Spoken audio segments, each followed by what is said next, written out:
This is a song a friend of mine wrote about Norman Bates. He writes parody death metal songs. Nice. Nice.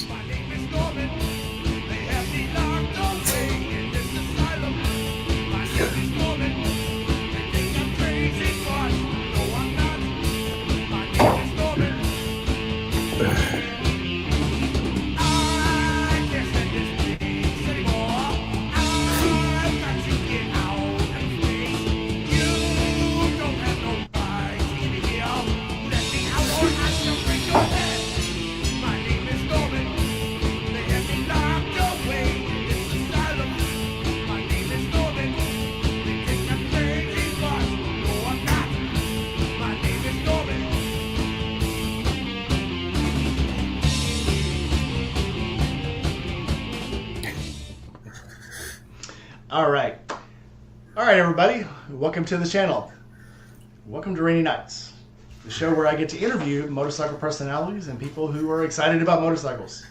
Oh my God, we're personalities now. Okay. We're personality. Oh, no, I'm just excited about motorcycles. I don't have one of those. Okay, that's fine. Oh, John, I've been talking to you for a couple of days. You're definitely a personality. So, and Annie's wide awake. So, welcome aboard. Tonight I have Annie and John Clunan. They are with the Itty Bitty Racing Committee. They race little bitty motorcycles. And apparently they race them pretty well because they've won some stuff. So, yeah. Well, Annie, ladies first, go ahead and introduce yourself. Hi, I'm Annie. I am the current lead rider of the Itty Bitty Racing Committee. The winningest member of the team. The only No. no. Well, he's got 4 years on me, so he's had some time to 4? rack up.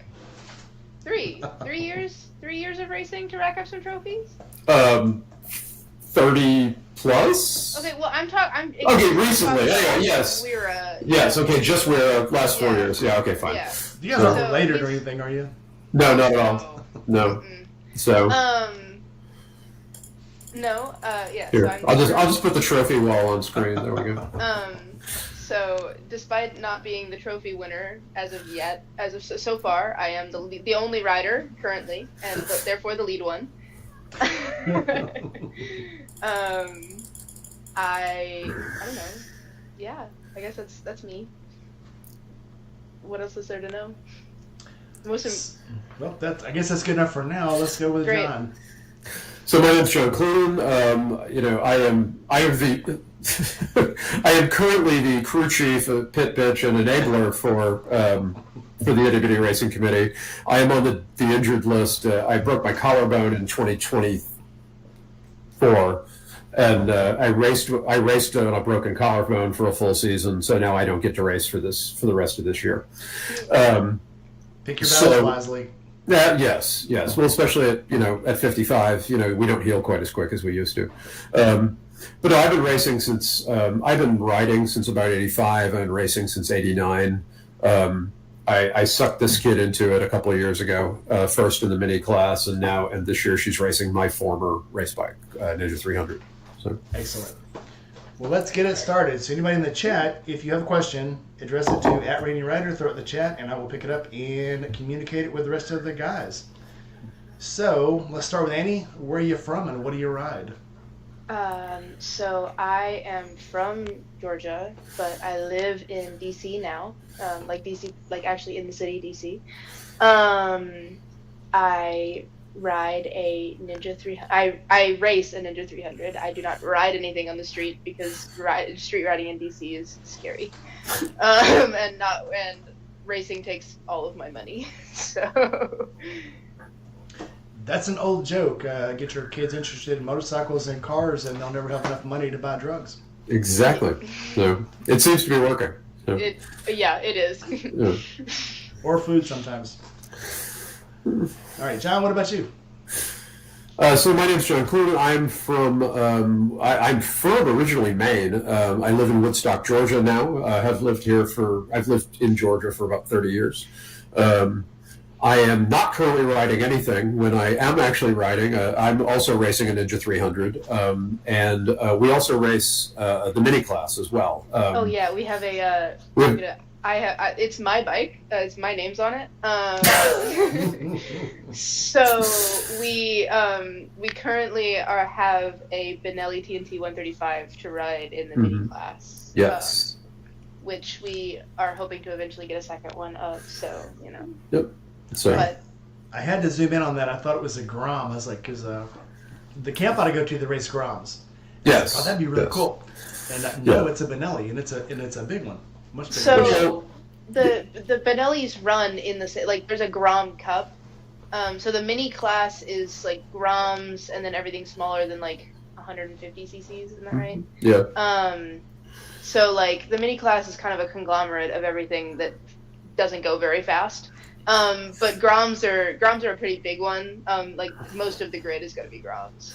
Yeah, and the Benelli, and while the Grom makes 9 horsepower, the Benelli makes 12. Yeah, it's a big difference. Yeah, it's a screamer, man. So yeah, especially on something that small. Mm-hmm. Yep, for sure. All right, so Annie, how long have you been riding? Well, since before I can remember. I got my first PW50 when I was 6 years old. Tried to take the MSF dirt bike class and then cried because it was hot and I didn't want to finish. I went back and took it again when I was 8 and then got a little more into dirt bike riding. Rode dirt bikes all throughout, elementary school, middle school, high school. And then got my first street bike when I was for high school graduation. Got my license for my 18th birthday as soon as you can in Georgia.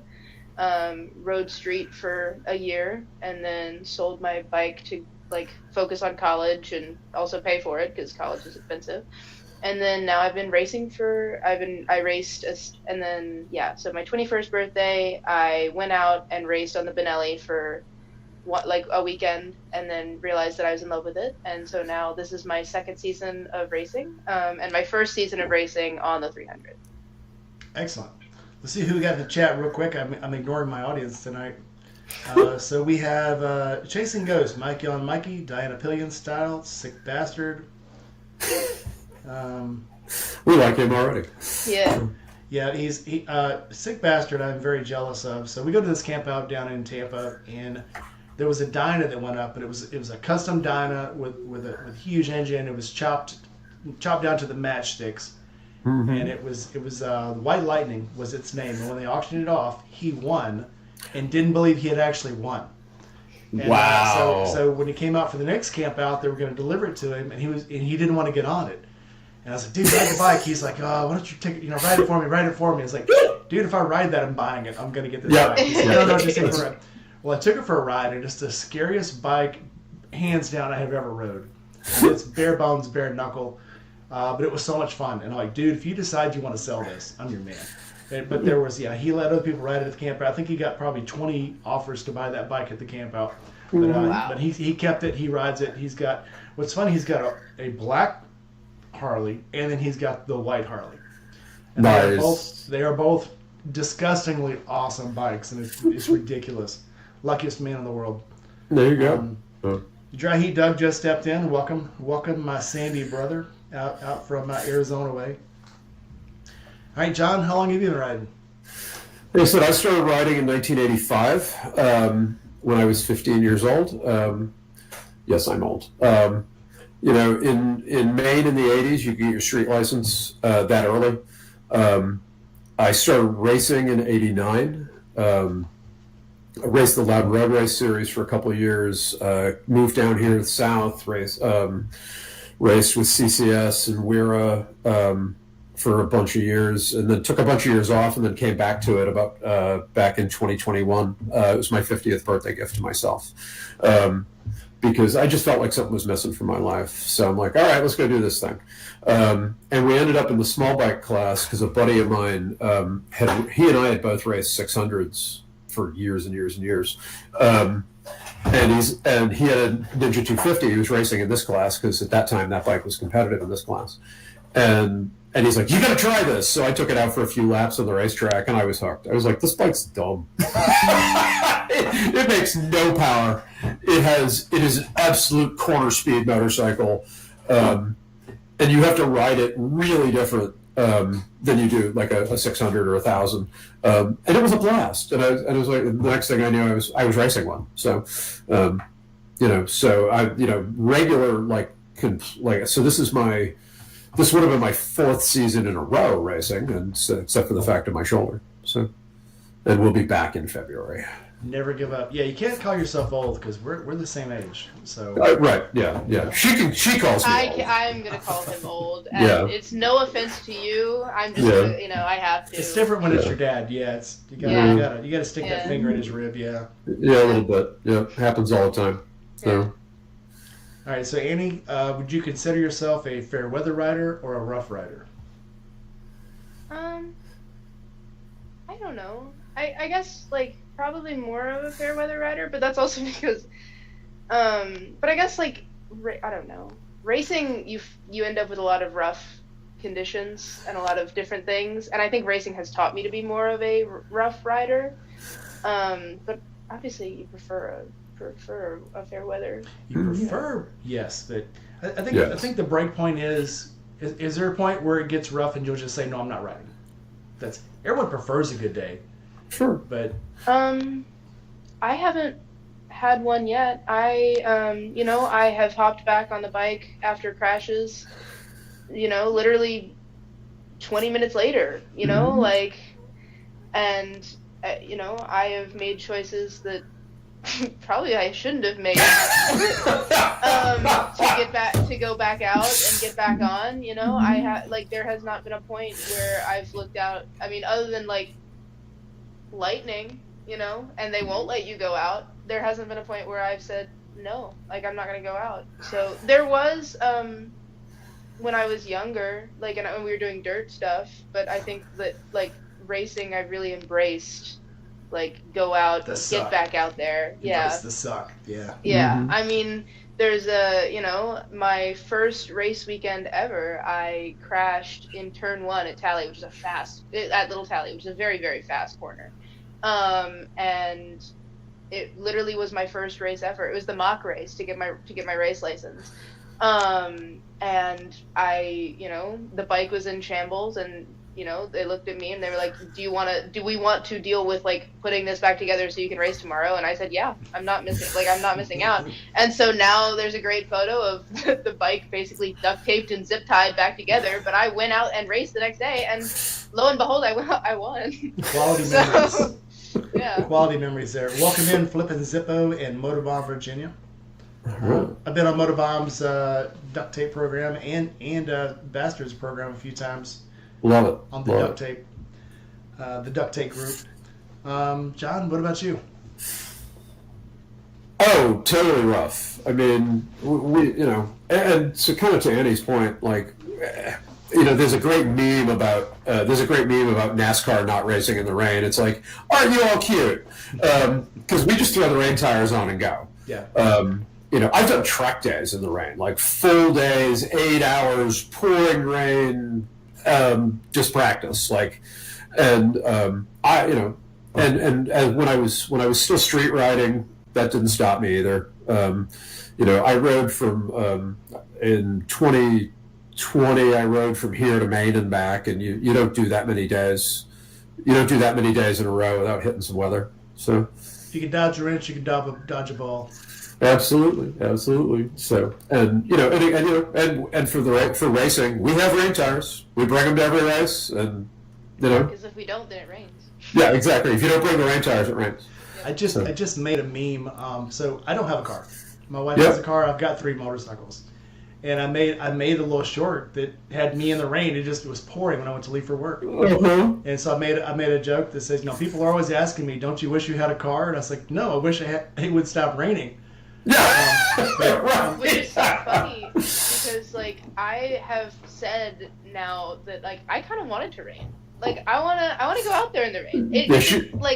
It's rained a couple times, but it's either always dried up or it's been 100% canceled by the time that I wanted to go out. And so I'm I want to go out in the rain. I want to see what it's like. I want to throw in the rain tires and actually go out there. I want to experience all the elements. Right. So, I watched a MotoGP video one time where it was raining, so they would switch to the rain slicks. oh yeah, And one of the announcers went over to the rain tires and put his finger on it, and it was like pulling his glove back because they're so sticky. That's what they're for. I mean, to me, I don't know about racing, but when you're out in the rain, if you've got good gear on and you're covered and you've got good tires on the bike, there's nothing like it. It's so peaceful, and it's just mostly because other people get out of your way.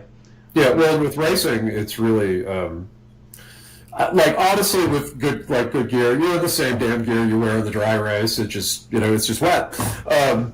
But like you get so focused on racing that the rain part, like the feeling of the weather on your body, unless it's fairly extreme, you don't even notice. Yeah.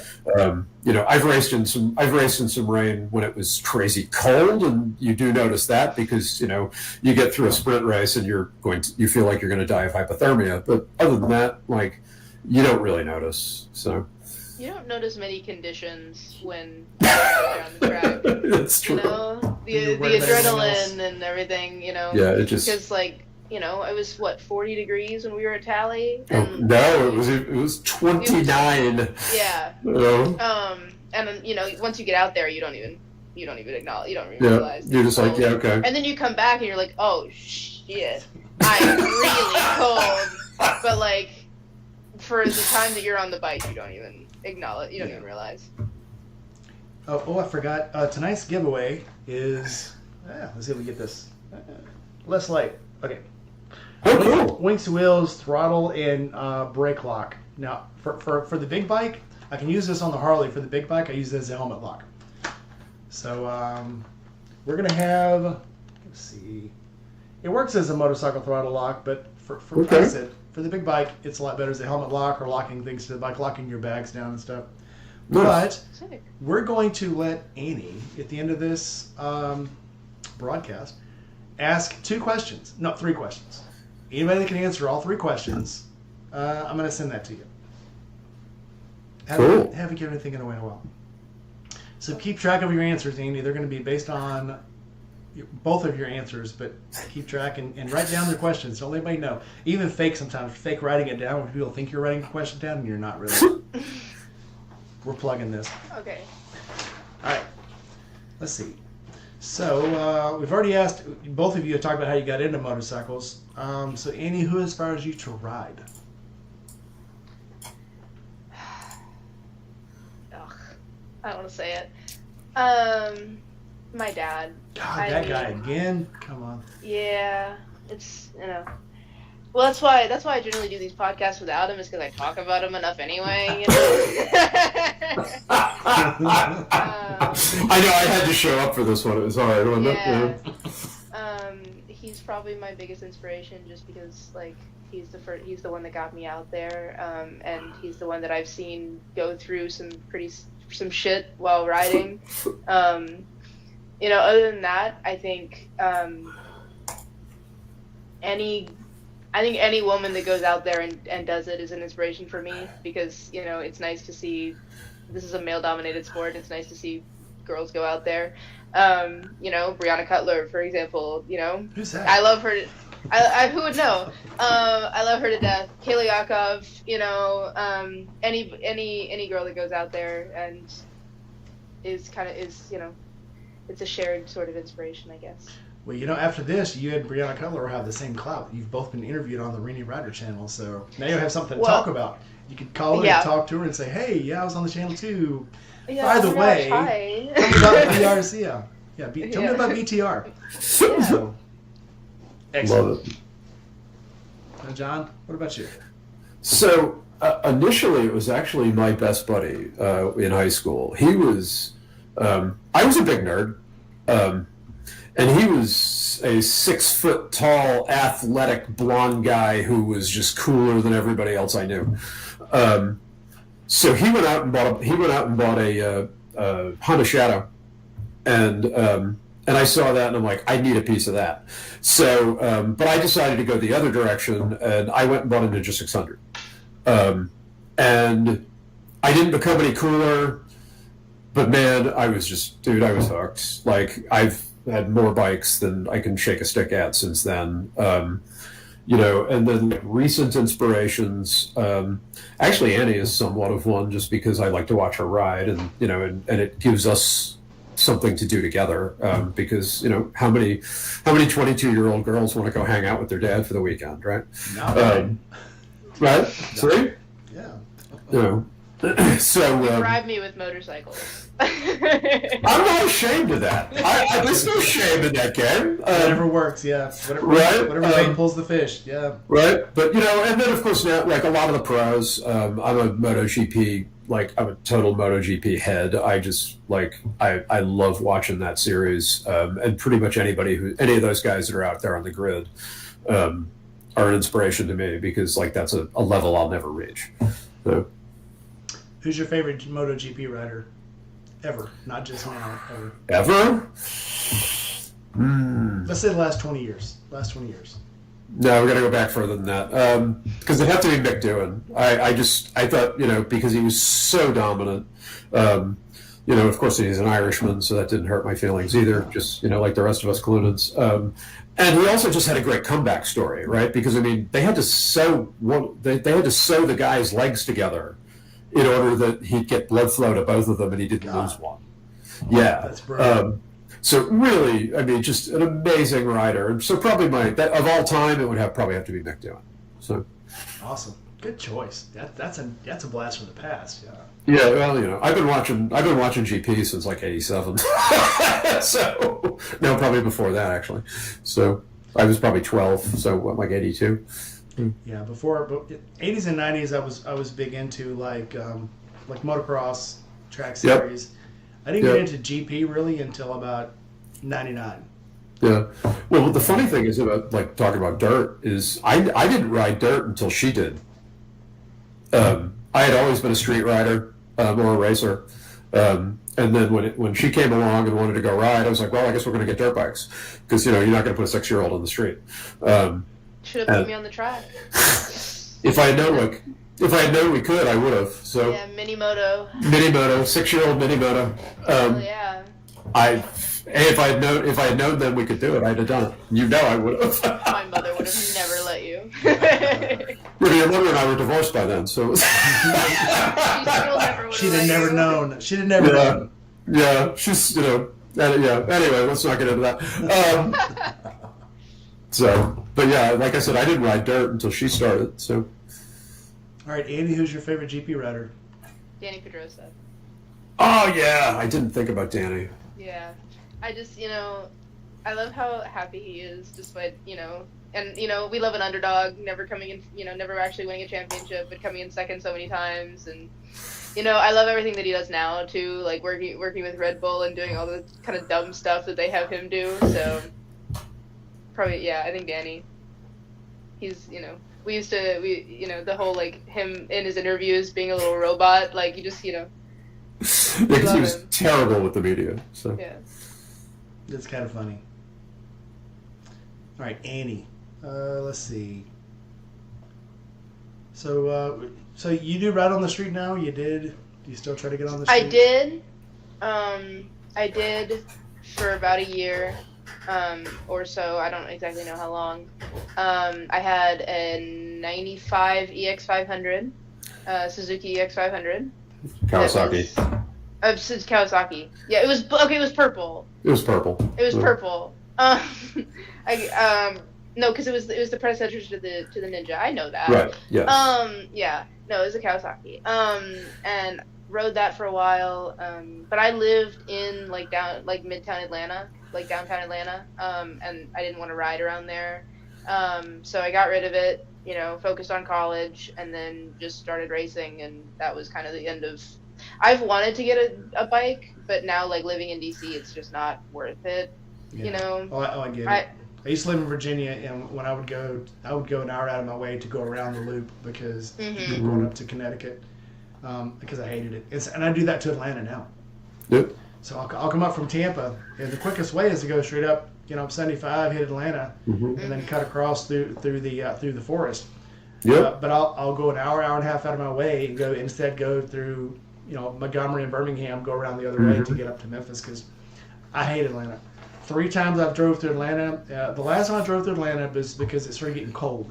And I was coming back in March from Tampa, and all of a sudden it got freezing. And I'm like, all right, I'm going to cut out off the strip because I'm dying. I'm going to go through Atlanta. A road racer passed me. 3 guys passed me all at once, and I was trying to get on my camera to record it just as they all collided. And they started rolling and flipping. And one dude rolled up in his car, rolled up on his side, jumped out of the door, jumped into the other guy's car, and they all took off and left the car smoking on the side of the road. And I'm like, I am never going through Atlanta again. I've seen cars climb each other in Atlanta. I would never go through Atlanta again. We were just complaining that it took us an hour and a half to get her to the airport last night. So. Oh God. The last time I went to Atlanta, I had to stop. I actually got stopped for like an hour, and I ended up having to stop in Douglasville. I waited so long, I started sweating in my clothes. And then I got cold, and I'm like, I got to stop now. So I pulled over in Douglasville and stayed in a hotel there, which was a feat in itself, because every hotel you stop at looks like it's a drug emporium. So I started to say, screw it, I'm freezing. I'll just freeze to death on the way home. I'll get there eventually. So I did finally find a nice hotel. So there you go.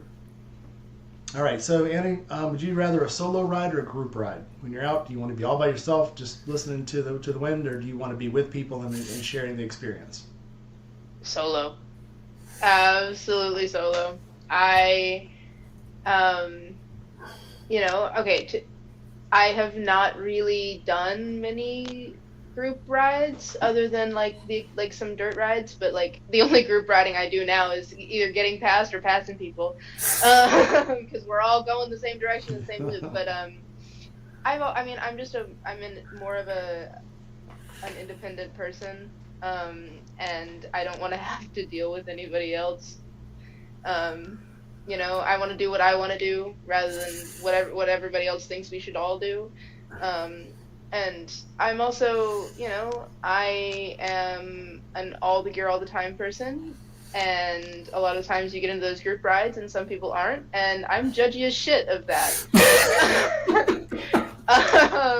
So, yeah, I'm definitely more of a solo rider. I'm right there with you. When I was your age, I rode in, as a teenager, I rode in cutoff jeans, tennis shoes, aviator sunglasses, and no shirt. And now that I'm an older gentleman, and I've seen, part of it because accidents I had on my own, and I accidentally was wearing all the gear because it was either raining or it was cold. And but after living through 3 crushed helmets, I'm like, I will never go without, period. The first bad wreck I had was in Arkansas. A truck pulled out in front of me, and I T-boned it. Ooh. The only reason I had gear on is because it was raining that day. So I had my leather jacket, my leather boots, steel-toe boots, a helmet, and gloves. I flipped over the top of the truck. I hit my head as I flipped over the truck, and then I hit the ground. And I had a diamond plate on this side of the helmet, and then I had gouged marks on the asphalt on this side. Mm-hmm. When I got to the hospital, they were passing the helmet around inside the nurses' station, and the first thing they were asking was like, "Did he live?" I've got a couple of those. Yeah. So I'm with you. And I will not ride with people who are crazy. If people start getting nutty, I'm like, it's all yours. Go for it. I'll catch you when we get there. I'll see you when we get there, because it is just too dangerous. John, what about you? Oh, I've always been a solo guy. I did a few group rides. Used to be a big group down here called the Georgia Sport Bike Association that I used to ride with, and we'd pull 30, 40 guys out and run through the mountains, and it just got to be too many people doing too much stupid crap, right? Like they're trying to show out and show that they're as fast as everybody else, and and riding above their limits, and and I was just like, and the drama got to be too much. And then after that, I tried to lead a couple small group rides and discovered I'm really bad at that. I mean, like, we're getting lost. I lost a rider completely. Like, I still haven't seen him to this day. Just like, and I'm like, okay, so I don't like being in a group ride. I'm not good at leading one. I think I'll just ride by myself. So like the trip to Maine and back was just me, and it was a ball. So, I mean, the biggest group I ride with now is on the track, right? However many people we grid up, that's our group ride. So, Yeah, if I'm with a group or with another, even just one more person, they've got to be exactly like me, ride like me, take the minimal risks I do, and not get stupid. Because if they do, bye. Because I'm so used to riding myself. Because like I said, I don't have a car. I ride by myself all the time. Sure. The last thing I need is to have to babysit somebody on a ride. Mm-hmm. So Gma rides. She didn't get in tonight, but me and her rode through Tampa, and it was like riding with myself. We're perfect partners. But I've taken trips all the way from Georgia down to Tampa with 4 people.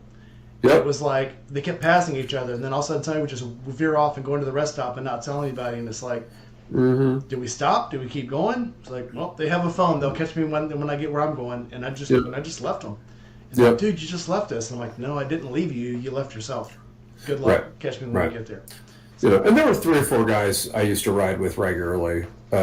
Like we'd go run. We'll go run up and spend the day in the mountains. But I honestly didn't really think of that as a group ride, right? Because it's like, it's me, my best buddy, another one of the guys we raced with, and another guy that we all knew. So it was like it wasn't really a group ride as much of like, hey, let's go ride the mountains today, kind of thing. So absolutely fun. All right, back to Brianna. What's your favorite place to race? Oh. Annie. Barber Motorsports Park. Barber. Yeah. There's not. I don't think there's even. I mean. Even after Mid Ohio. What? I mean, yeah, because we had, if I had gotten more than 3.5 sessions at Mid Ohio, I really do. I think Barber is a really fun mix of fast and technical. It's also right-hand dominant, and I am bad at left. And the facilities are so cool. It's one of those iconic tracks that's also incredibly fun to ride. I'm fast there, and we run the minis there, which is also a lot of fun. And it's really it's such a great track. There's a lot of different, it's one of the tracks that we get that has a lot of elevation change too. And we don't get to see that as much with all the tracks. And so it's a really great mix of like everything that you get to experience. Yeah, that's a cool track. The last time I went there, they were racing Porsches there. So you got to go inside the museum and watch over the overpass and watch them race. And it's such a cool little track. I love, you get people who come to the museum on race weekends and they'll stand there, and my favorite thing to do is wave to them on our cool down lap because they get so excited. It's so much fun. They are so excited that people are waving to them. Superstar. Yeah. It's like, oh my god, I have fans. That's awesome. John, what about you? It's got to be VIR, Virginia International Raceway. Our series doesn't race there anymore, unfortunately. But the full course at VIR is just awesome. It's 4.5 miles a lap. It has everything. It's got the carousel like Laguna Seca. It's got a big kink in the front straight that you can't see through because the scoring tower is right there. It's got hairpins. It's got fast. It's got slow. It's just an awesome racetrack. It's got some weird visuals, like you're coming down the back straight and you're looking up a hill, and it's a blind hill, and as you're approaching it, it looks like the turn that you're coming into looks like it's a left and it's actually a right. And the first time you do that to yourself is scary as hell because you're on totally the wrong side of the track and you're going like a bat out of hell. But no, VIR is probably it for me. So. All right, now Andy, what track are you best on? Barber. Yeah, no. Not switching. I don't think there's. Let's see. Yeah, I would say Barber, just because like it's the track that I've probably run the most. Just because like we run. I don't think I haven't missed a weekend there yet. And we run there twice a year, and.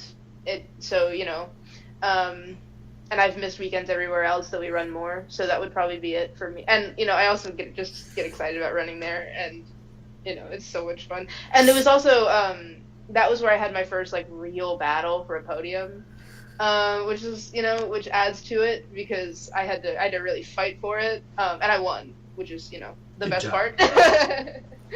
So yeah, I would definitely say Barbers, just because I've had the most time there objectively, except for yeah. Probably Barber. Yeah. All right, John, what about you? Most successful has got to be Talladega GP in Munford, Alabama. Little small track. It's like it's just barely a mile long. I've run there in every configuration they've ever had. You've run it backwards? I've not run it backwards. Yeah. Okay. Okay, but every other configuration. I've rented that track a couple times and run track days there. I've probably done 10,000 laps at that racetrack. I know it. Like I could probably do it blindfolded at this point. So, and I've had a lot of success there. Though. No, I wouldn't recommend it because you get off in turn 2 and you're at the creek. But I've just done so many laps there. I'm pretty hard to beat there. So okay. Here's a blind question. So you guys drive around a lot. You drive to different courses. Mm-hmm. Speaking of Talladega for me, but have you ever drove on a road somewhere and thought, I would love to get on this road, but be on a motorcycle? Oh, all the time. Annie, what road? Oh God, I don't even know. There's a couple like smaller roads nearby his house that we've driven on. I don't know any of the names of them, but I can tell you exactly where they are because I've pinpointed them in my head to be like, if I ever get back out here on a bike, I know where I'm going. It's just like small, like I don't think I can tell you the names of any roads that like I know. Actually that's not true. There is a road next to the Chattahoochee River called Riverside that I have never actually run on a motorcycle, but it's quite lovely. It's got all the twisties and lovely turns. So. All right, John, what about you? Oh God. Actually, there's a lot of roads out, like when you're going to VIR, because VIR is in Danville. It's a little tiny town, and a lot of the approach roads through there, you're back road, and you're just coming through twisty stuff. And of course, you're driving a truck, pulling a trailer, and you're going, "This sucks." Yeah. But it was like I could see, because I'm looking at these corners, going, I could get a knee down over there. That'd be a blast. And we see it a lot. Also, actually, the roads around, not the way we go into Talladega, but Talladega is near the Cheehaw National Forest, and I've ridden a lot of that road out there, and that is amazing out there. It's so fun. Really good riding. There's places that the tarmac sucks, but the road is nice. So yeah, that's what I was going to say when you said Talladega. That's my favorite road to ride. Oh, Cheehaw is through Talladega Forest. It's just freaking awesome. It's beautiful. Yeah, it's neat. It's dark. It's beautiful there. Even it's especially like in October. It's beautiful back there. Mm-hmm. I was there last fall, actually. Yeah, I did a couple 100 miles up through there last fall. So love it there. All right. So here's one for Annie. Newer rider, I understand, but what's the stupidest thing you've ever done on a motorcycle?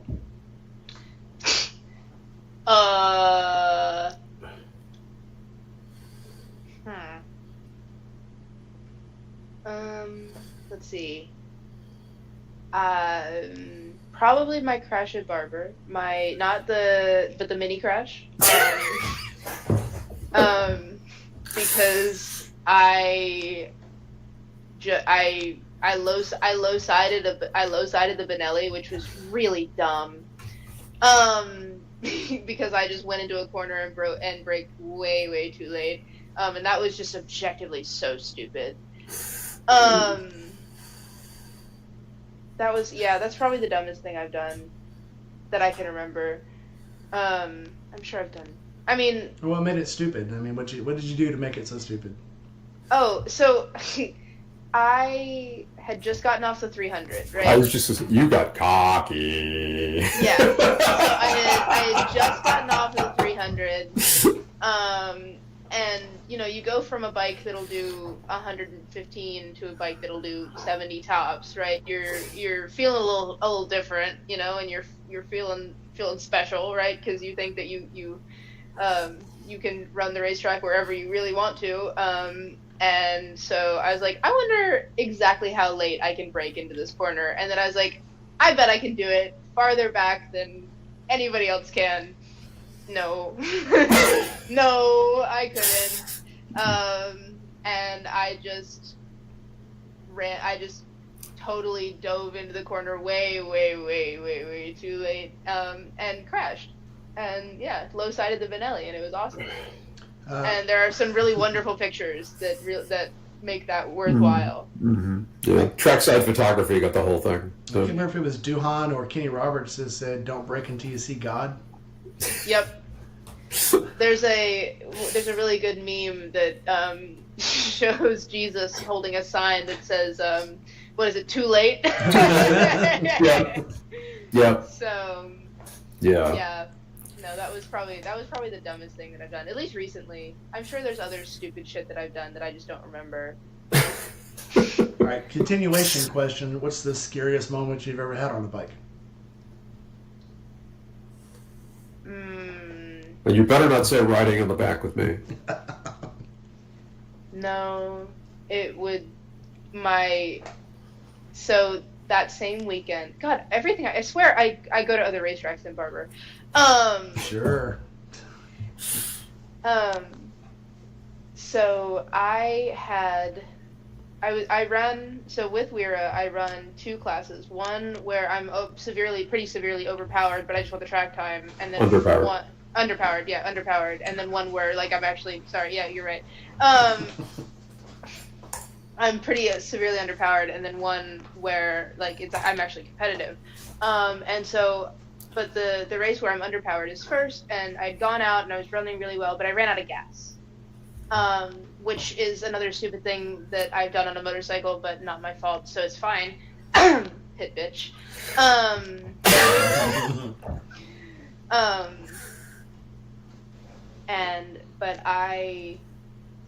It had rained there, and the grass ate my front tire. I went over the handle. I went to go get in the grass. Probably was carrying more speed than I realized. The grass ate my front tire. I went over the handlebars, and the bike fell over. Right. The bike was fine. Didn't think much of it. Crash truck brought me back in, and I was like, I want to go back out there for my next race. Like it was,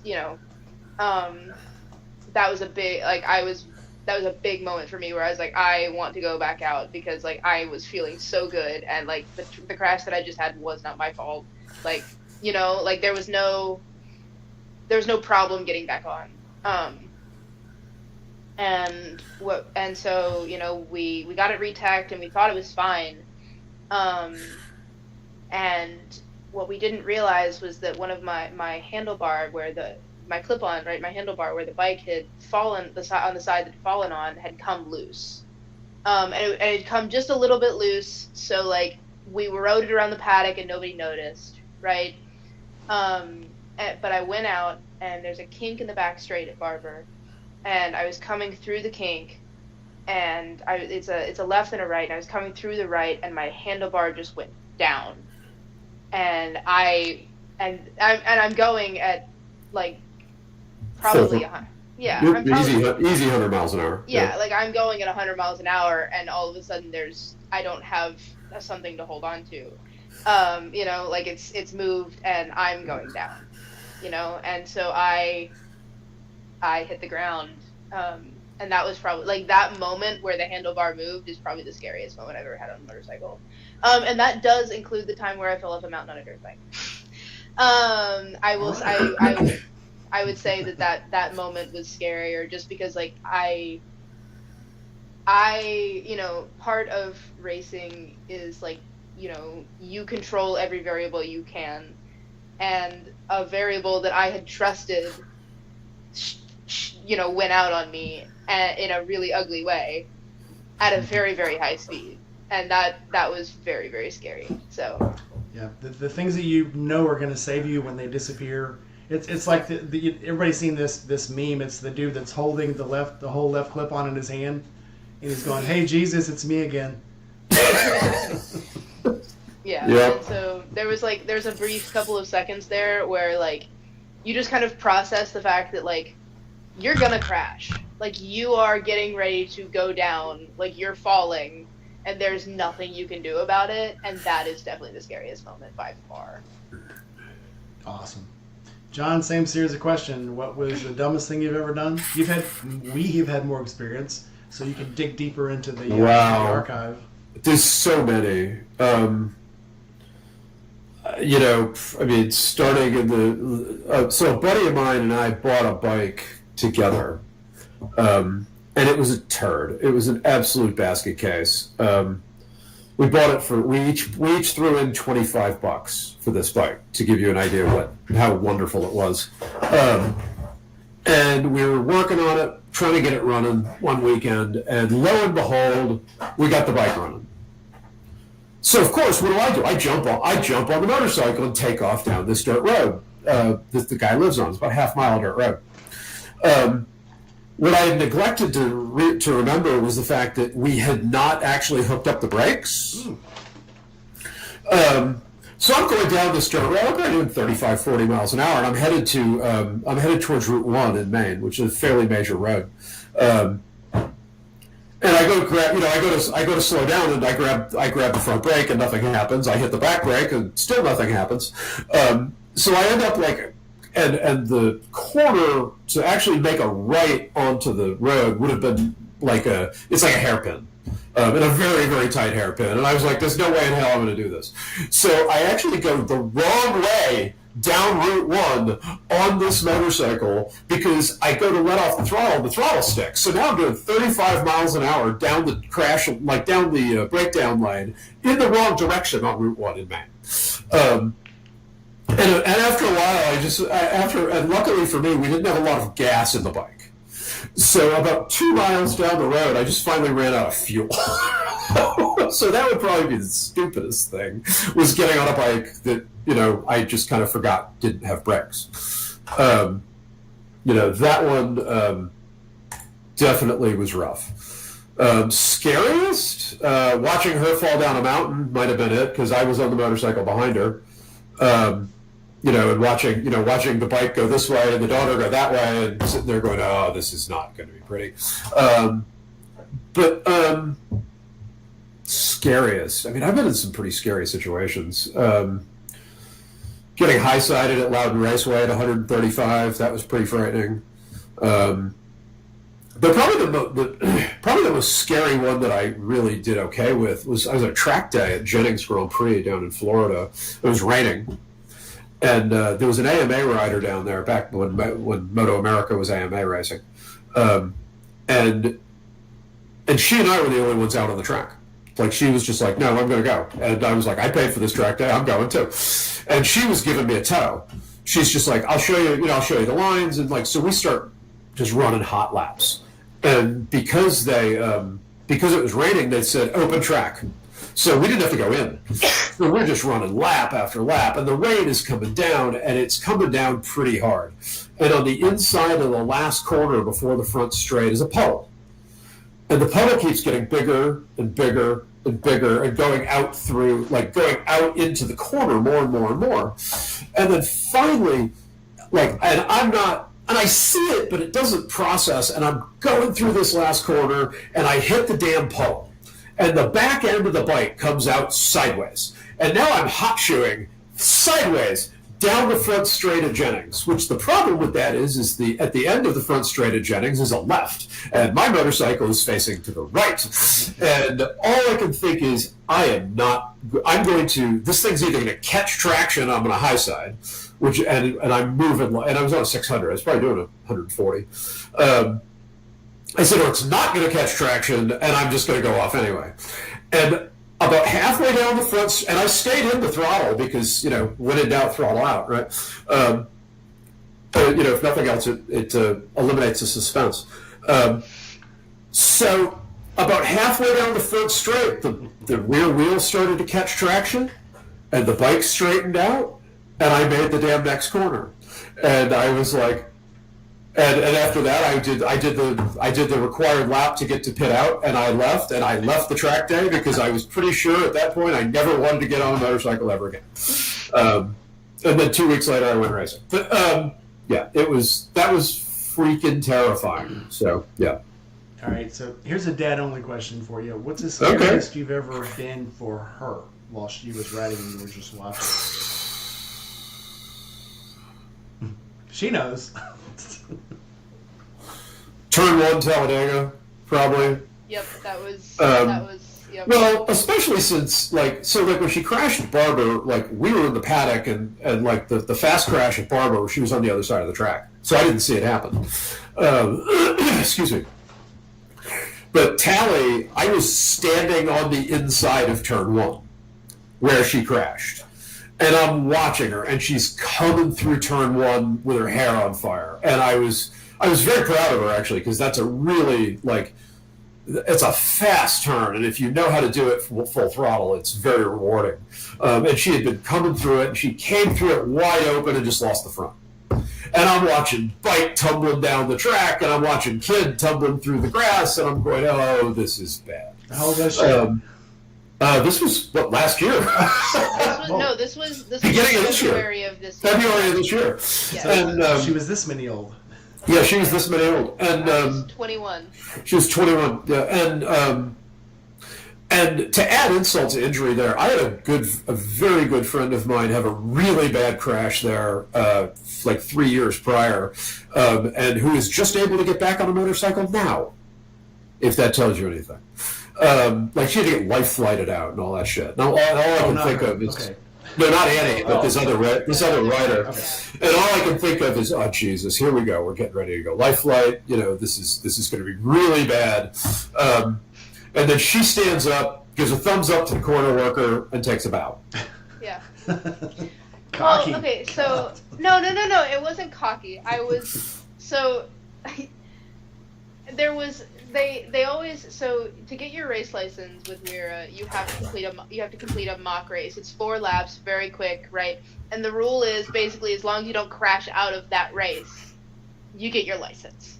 And everybody loves to watch the mock races because it's like, oh, like, who's coming in, who's new, like, it's all exciting, right? So there are a lot of people looking at me, knowing that I just crashed out of literally the one race that you can't crash out of. And so I was just like, there was a lot of adrenaline going on, and I was a little embarrassed and a little freaked out. And so what did I do except make a joke out of it, right? Because I was like, well, if everybody's going to stare at me, I might as well take a bow about it, So. Yep. And they gave you your race license anyway, so. Well, yeah, because Yeah, well, it was the official who gave me my race license had pretty much the same crash in practice earlier, and he was like, man, I know exactly what happened. It wasn't your fault. Like, you can have this anyway. It's fine. You passed the test of being safe. You just, you didn't crash because you were being stupid. You crashed because your tire got cold. Yeah. Because it was only like 30 degrees outside, so. It was very cold. Wow. Sometimes when you watch her race, do you still imagine her being like 8 years old? Oh, all the time. God, I just posted one the other day. She'd gotten a new helmet. I saw that. Right. Yeah. I mean, I do sometimes. Yeah. To think about like some of the stuff that she had to learn to do and had to get used to, like, and really just kind of. Like with her, it wasn't so much the knowledge or the skill, it was the guts, right? And just kind of getting used to the idea that she could accomplish this thing. There were a few times, of course, one of those times was the time she threw the bike down the mountain, when we'd be sitting at the bottom of a big hill on the dirt bike, and I'm like, no, you're going to go up that. This is how you're going to do it, go up it. And that one time she made it up and then just didn't make it down. So, stuff happens. Absolutely.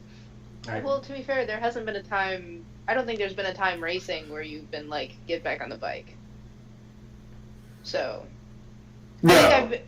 I think I've always made the executive choice that I want to get back on there myself. No. Well, there's a very specific reason for that, which is if you're not 100%, like if you do not want to get back on the bike, you're not going to race well. You're not going to be safe. I don't want you out there.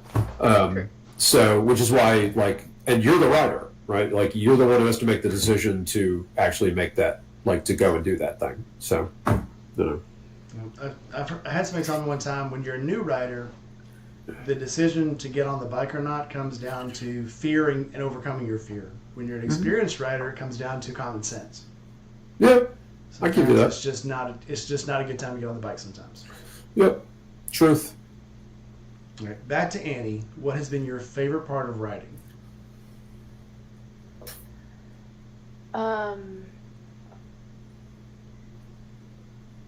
You get out there, and it is like one of the only times where your head clears, and you focus in on something, and you get and like the feel it, like the adrenaline, and that just like you can't focus on anything else, or you're gonna.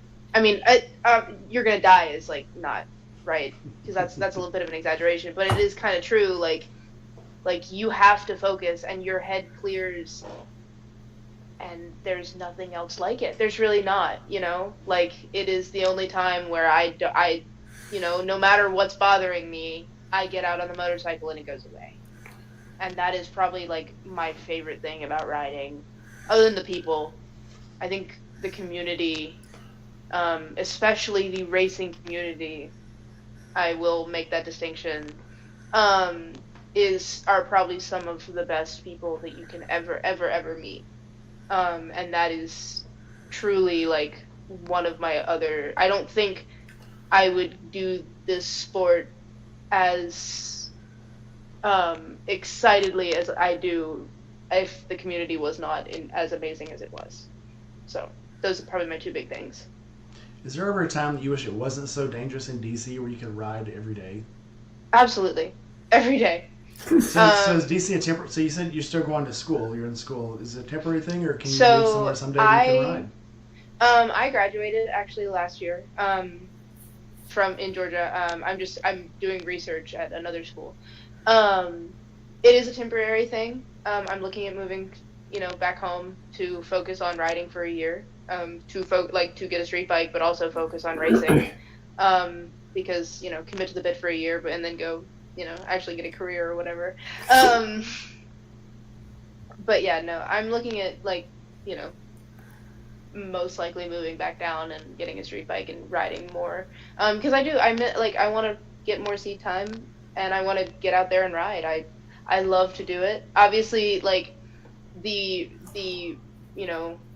mind clearing of being on the road versus the mind clearing of racing are two very, very different things. Because one of them, it's a you versus, racing is very much a you versus you thing. So, if you don't clear your head, the only person, and, you make a mistake, the only person that you really can blame is you. And if you're not doing as well, you really only blame you, where there's a lot of different factors when you're out in the street. But, yeah. Definitely looking at moving home. So Memphis Speedway closed a few years ago, and now the closest place you can race is Barber for a sizable sized race. But I have a bike. Somebody gave it to me that was wrecked on the Memphis Speedway back in 2012. It's a 650S, and so I'm trying to restore it, and it's been quite a challenge. One, when I went to change the oil in it, it was full of water. And it had been parked like that for somewhere along the lines of 12 years. It filled full of water. So I actually made a video of it, and when I went to drain the oil looked pretty good in the glass. So it's Kawasaki, so it has that funnel bottom. So all the water soaks to the bottom, and it kind of saves your oil. Kind of like the KLR. When I first pulled it open, like a cup of water poured out, just pure water, clear, pure water. And but being a Kawasaki, dude, when I cranked it over with that oil in it, and it ran fine. It sounded pretty good. With new oil, it sounded awesome. Oh, I'm sure, yeah. But yeah, that bike's already set up for race, and I'm like, if there was a place I could just get this out on the track, I don't want to race it and be a team or anything. I just want to get this thing on the track because it's such an awesome bike. It's in its Frankenstein stages now. I haven't put any of the skins back on it. Has no lights on it, nothing. Don't put lights on it. Make it a Doesn't need lights, yeah, it's a track we don't bike, need doesn't lights. need It's a track bike. Track bikes are whores. I've actually thought about just getting some clip-ons on the front, like so, putting some fog lights on it as headlights, and then just putting a little tail light. Because I do want to get it on the street, but just leaving it at bare minimum, you know. I've got to get it on the street. I've got to get it, because I'll never actually be able to put it on a track myself unless I trailer it there. So I want to be able to run it around. Fair enough. So fine, I guess. If you want to step up to a 650, I've got one. No, I'm so okay. Thank you so much. I like my little bike. We don't want to be the itty bitty to slightly larger racing community. Right, yeah. Itty bitty to size racing community. We had a rebrand last year. We don't want to do it again. Yeah. So you don't have to tell anybody. You just. All right, John. Same question for you. I'm sorry to shut you out for so long. No, it's all good. What's your favorite thing about riding? I was just going to say, honestly, I was just going to be like what she said. All right.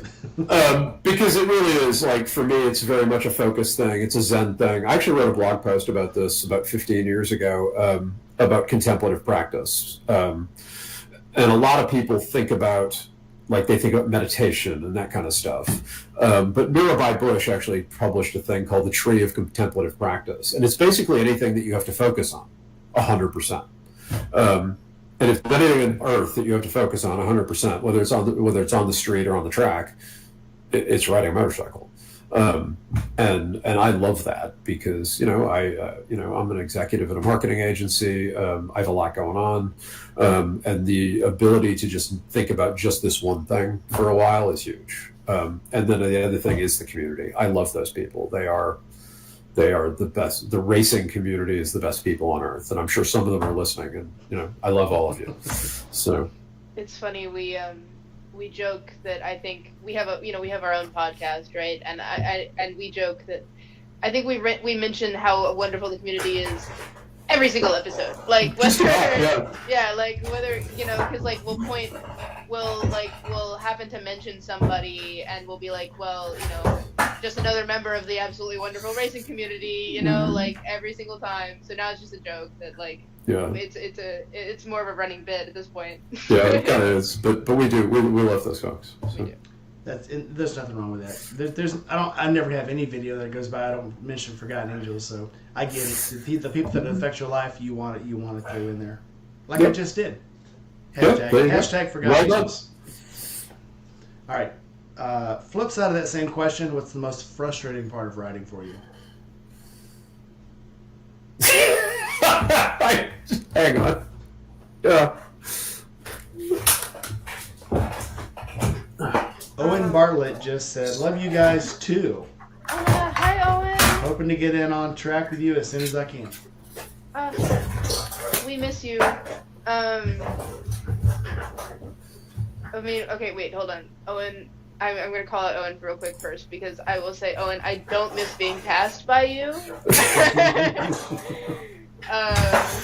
But I miss having you out there, man. I hope the racing season's going well. God, what is the most frustrating thing about riding? Can I answer that one for you? No. Fine then, because I have an answer for that I have a thinking you would agree with. So. What? Okay, fine. What do you think? Mechanical shit. When something goes, like when you crash. That's a very prevalent answer. Yes, and very, very recent. Yeah, because we were at Mid-Ohio on Monday, and there was so many mechanical problems.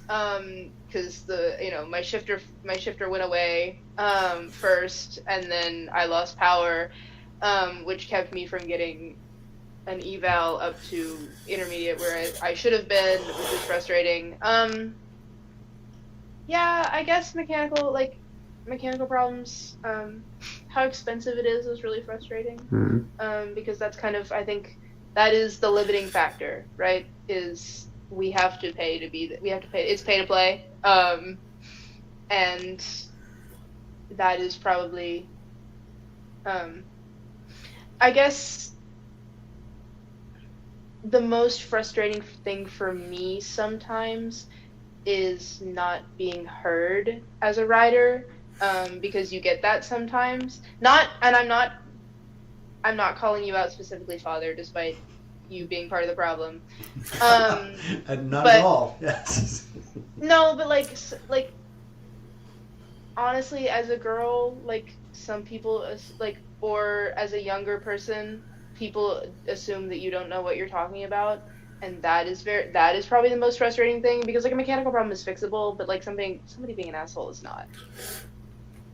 You know? So, yeah. I'm hoping I'm not the asshole. So that's so. Well, if you're an asshole, you're fixable. 'Cause I'll just... Calibration coming. Yeah. There you go. Hey, Dad. No, actually, you were being a dickhead right there. Thank you so much. Yeah. And those words have come out of her mouth at least once. So. Yes. Yep. So. All right. So, John, was that your answer to mechanical shit?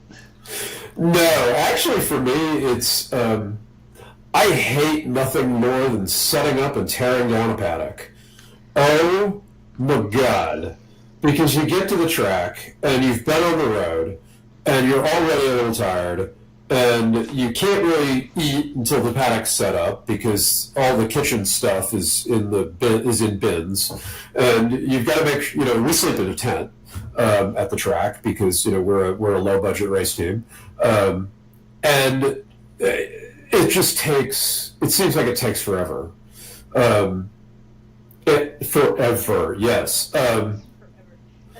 It takes even longer when you're done for the day, and you just want to go home, and you've got to put it all away. It takes forever. Because you've got tools, and you've been living there for 2 days, so your stuff is scattered to the four winds, and and the bikes, and the tents, and the tires, and all the crap, and we might get done racing at 2 and not be able to leave till like 5, because it just takes that long to tear down the paddock. So, and it is just exhausting. So. That's cool. So I went out to Willow Springs last year. Yep. So I volunteer for Itty, a boot company, and we went out and set up the commercial tents and the vendor tents. Mm-hmm. And we got there early in the morning when it was like in Willow Springs. I'm sure you guys know this. You get there in the morning, it's like 60 degrees. Yep. Within an hour, it's 80 degrees. Within another hour, it's 90 degrees. Mm-hmm. Such a beautiful track, though. Awesome track, awesome people. Really, I've never ridden there, but I've seen it. But yeah, it's super cool. Yeah. Well, I never knew they had so many tracks there. So they've got a dirt track, they've got an above shore track, they've got another track below, and then on the other side of the mountain, or on the hill, I guess, there's another track.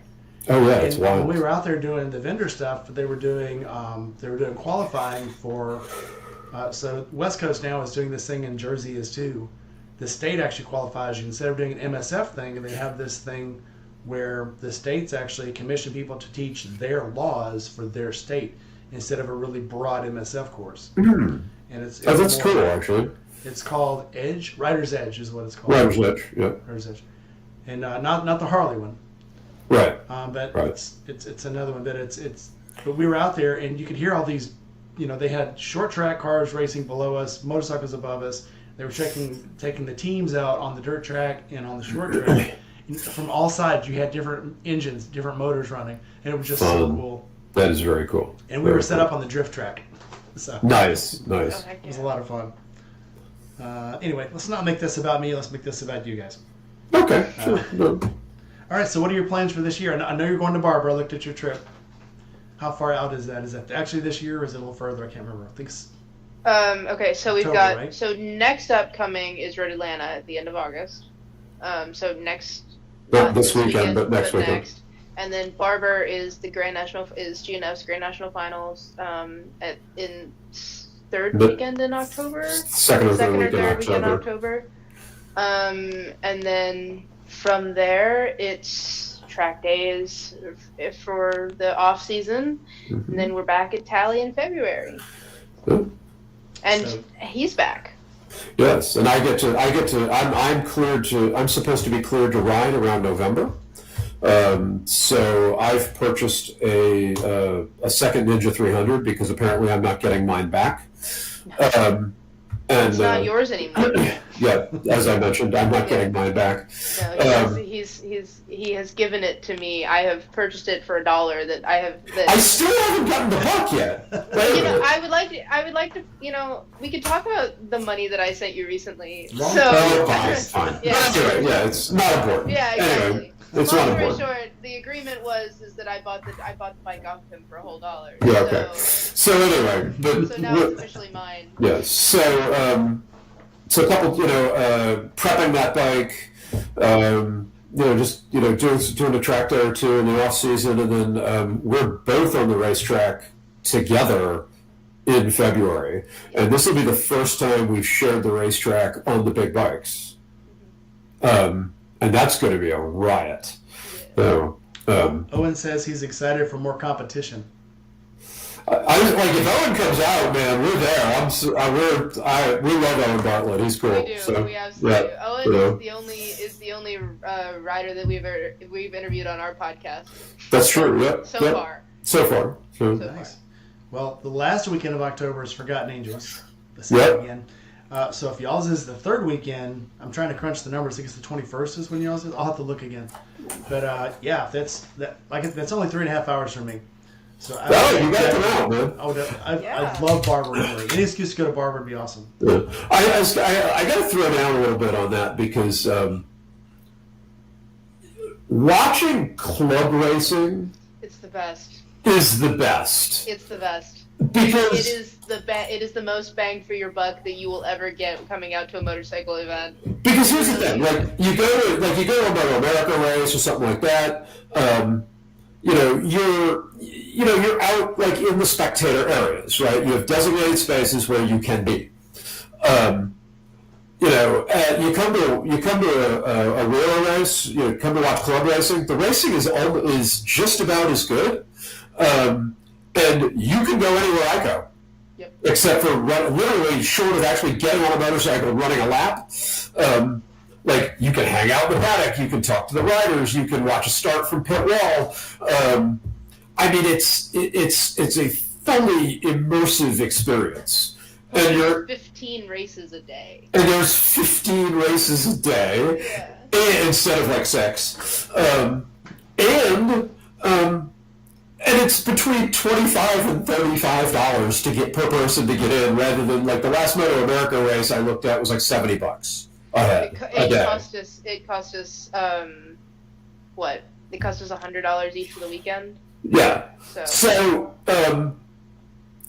like it's some of the best. It's like to go watch motorcycle racing. It's some of the best bang for the buck you can get, and it's an absolute blast. And we love having spectators, right? I mean, come back by our paddock. I will say, sounds like I need to make a video.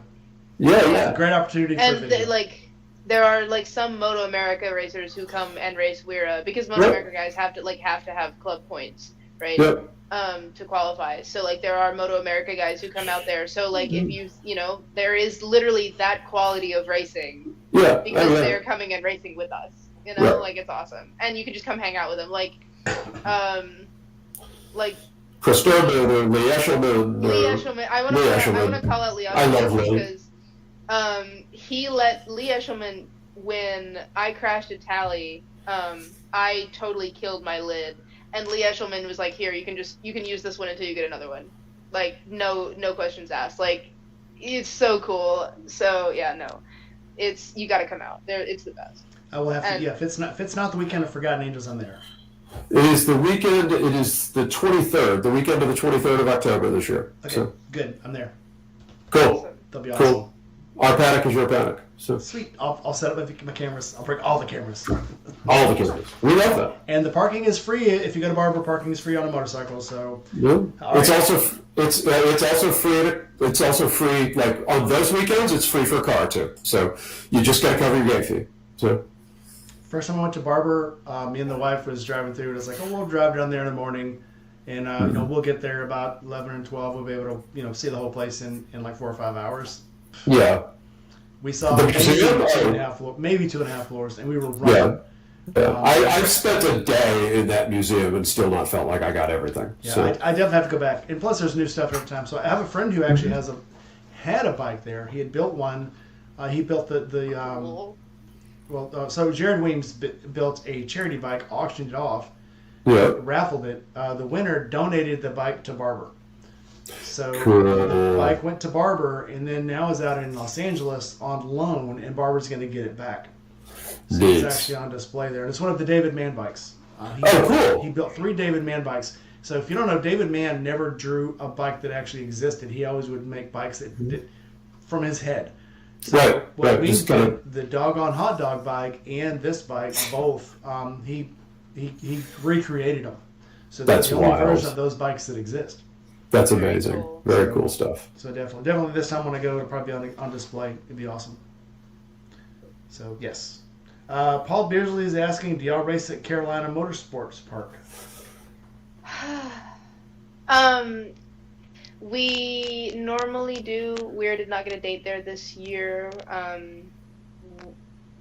We lost a sponsor for the endurance race, so they had to throw it together last minute, so we didn't get as many tracks as we normally do, so hopefully we'll be back there next year. Awesome. There you go, Paul. And CMP is a fun track, so we like it there. We raced there, not this year, but last year. Last year. Yeah. And what's fun, I didn't race the full course, but I raced they do the West course for the minis, which is just so fast. I mean, everything just happens very, very quickly because it's so short. And then I did a track day on their kart track on the mini bike, which was a lot of fun because it was a little goofy because they had everything out from PW50s to they put some they had a couple 400s out there. It was a little dumb, but it was a lot of fun, and that little kart track is a hoot. I got rear-ended on that kart track. That's true. Yeah. You stayed up and he yard sailed, so go figure. So. Yeah. Well, he got what he deserved. Karma, baby. Karma's a bitch. Yep. All right. Back to Annie. If someone was to tell you, hey, I just got my MSF license, I've rode the 250 for 3 or 4 months, I'm ready to move up to a bigger bike, what bike should I get? What would you tell them? A 400 or a 500. I would not, there is no reason to go up to anything. There is no point in jumping up to, for 3 or 4 months, you're being a cocky little shit if you think that you're really ready to go up to anything that big. You take your time. Do not feel the need to go up to a 1,000 anytime soon. I've been, my street bike was a 500, but it was an old 500, so Be kind. That was a good bike. So. Yeah, when it ran. Do not feel the need to go into a rush to anything with more power. So I always say my first actual street bike was a Honda 454 Limited.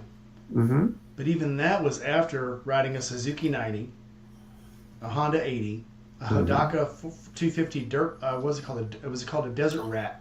The Desert Rat. Yep. And cool bike. So yeah, and it was a slow progression, and then even though the 450 would go 120 miles an hour, I had a solid base on riding dirt bikes and semi-street bikes. So I think a dirt bike is a great start to any bike because it teaches you in the dirt what you should be able to do on the street, and that training is transferable.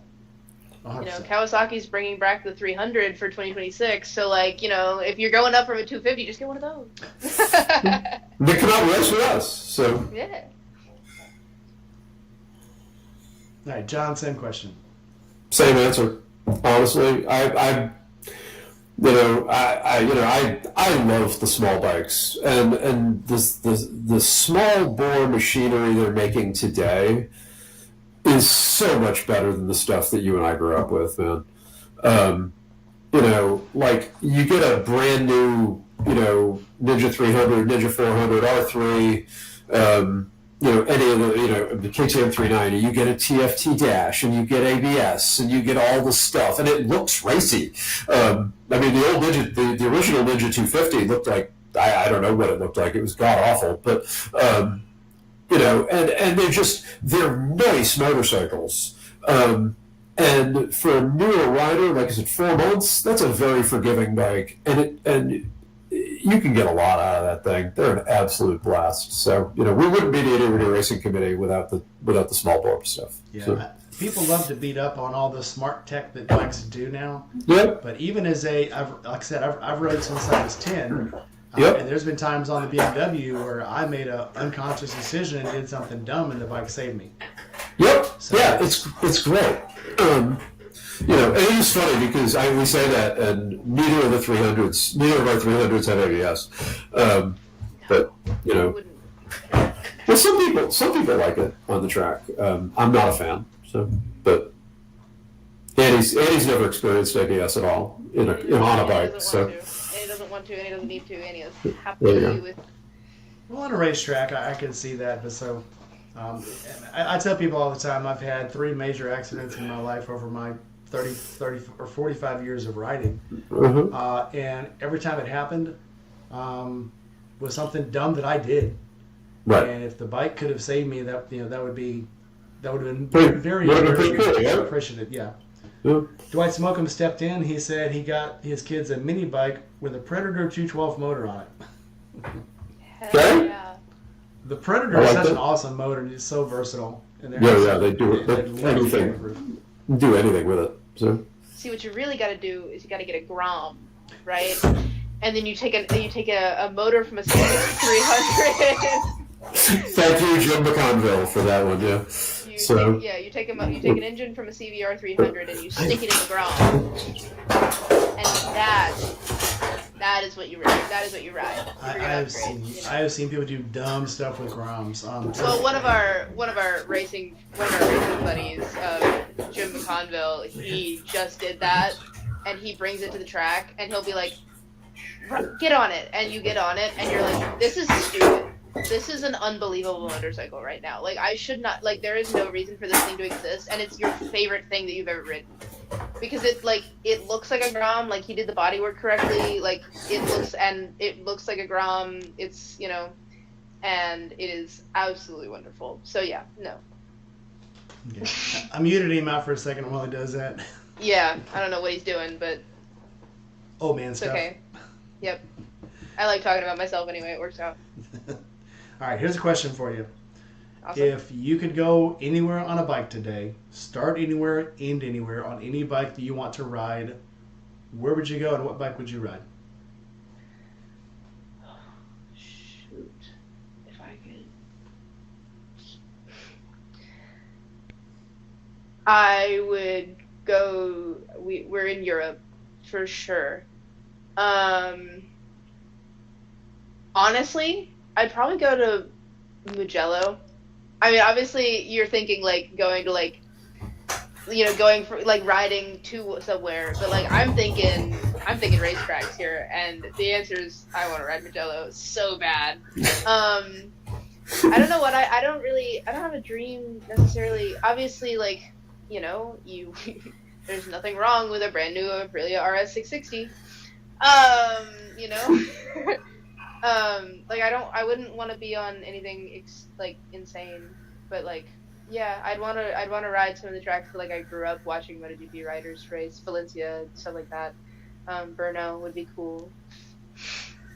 But if I was, like, getting on a bike and riding somewhere, I'd probably just do, like, a big cross-country trip. Go hit a bunch of different sites that I wanted to see. Probably connect the dots to some national parks would be a big one for me. And just on something that I like that's comfortable. So when you went coast to coast, would you take the northerly route and go like Route 66, or would you take a southerly route and take I-10? Oh, southern for sure. Yeah, I like it. I like the South. Have you ever heard about the dead highway between San Antonio and El Paso? Vaguely. No, that's new. That's a new one on me. There's nothing there. When you leave El Paso, you see a sign about 10 miles outside that says next gas stop 100 miles, and they're serious. So when the kids were probably 10, 11, 12, we went from Lake Charles, Louisiana, out to El Paso. And once we passed San Antonio, we played the roadkill game. We would just try to tell what was on the side of the road dead.